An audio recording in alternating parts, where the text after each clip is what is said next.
बुलढाणा जिल्ह्यातील जळगाव जामोद ते नांदुरा या मार्गावर आज सकाळपासून विद्यार्थ्यांना रस्त्यावरच एसटी बसेस सोडून देत असल्यानं संतप्त झालेल्या गावकरी आणि विद्यार्थ्यांनी या मार्गावरील एसटी बसेस अडवून आंदोलन सुरू केलं। अचानक सुरू झालेल्या या आंदोलनामुळे प्रशासनामध्ये एकच खळबळ उडाली। जळगाव जामोद ते नांदुरा रोडवरील एरळी जुन्या पुलावरून एसटी महामंडळाच्या बसेस न जाता नवीन पुलावरून जात आहेत। त्यामुळे मानेगाव व एरळीमधील विद्यार्थ्यांची गैरसोय होत आहे। विद्यार्थ्यांना रात्री उशिरा रस्त्यावर उतरवलं जातं। यामुळे गावापर्यंत जाताना विद्यार्थ्यांना सुरक्षिततेचा धोका निर्माण झालाय। त्यामुळे मानेगाव व एरळी येथील नागरिकांनी आज या मार्गावरून जाणाऱ्या एसटी महामंडळाच्या सर्व बसेस थांबवल्या।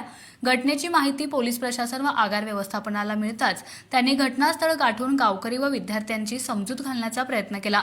यावर चर्चाअंती सर्व बसेस विद्यार्थ्यांच्या व गावकऱ्यांच्या मागणीनुसार गावातून पाठवल्या जातील असे आश्वासन आगार व्यवस्थापकांनी दिल्यानंतर आंदोलन समाप्त करण्यात आले।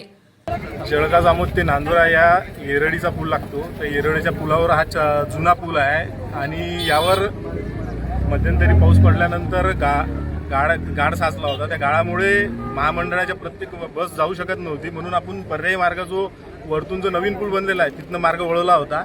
आता गावकऱ्यांचं जर निवेदन आपल्याला जर खालचा जर गाळ पीडब्ल्यूडीने जर काढून दिला आपल्याला आणि सुव्यवस्थित करून दिला तर आपण तिथं त्या मार्गे गाडी आपल्या जे बस चालू करून विद्यार्थ्यांची गैरसोय टाळू।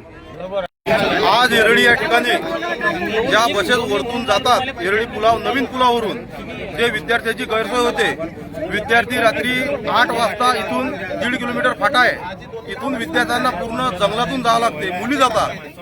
जर येत्या कदाचित भविष्यात जर काही मुलीवर कोणता काही अत्याचार म्हणा की आजकाल पाहता आपण की बलात्कार दिवसेंदिवस वाढत आहेत, तर अशा काही गोष्टी झाल्या तर याला डेपो मॅनेजर साहेब, सर आपलं नाव काय? डेपो मॅनेजर पवन टाले, डेपो मॅनेजर साहेब हे या गोष्टीला जबाबदार राहतील काय?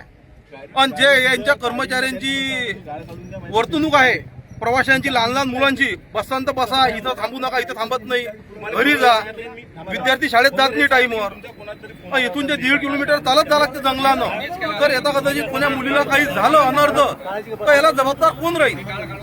मी रात्री 8 वाजता येते आणि मी एकटीच असते रस्त्यात जाणारी। माझा गाव इथून 3 किलोमीटर दूर आहे आणि आम्ही म्हटलं की तिथे सोडून द्या, ते कंडक्टर म्हणतात की इथे उतरणार उतरा जळगाव चला। आम्ही करा काय मग, आणि इथे कोणीच नसते आम्ही जेव्हा उभं राहतो तिथं।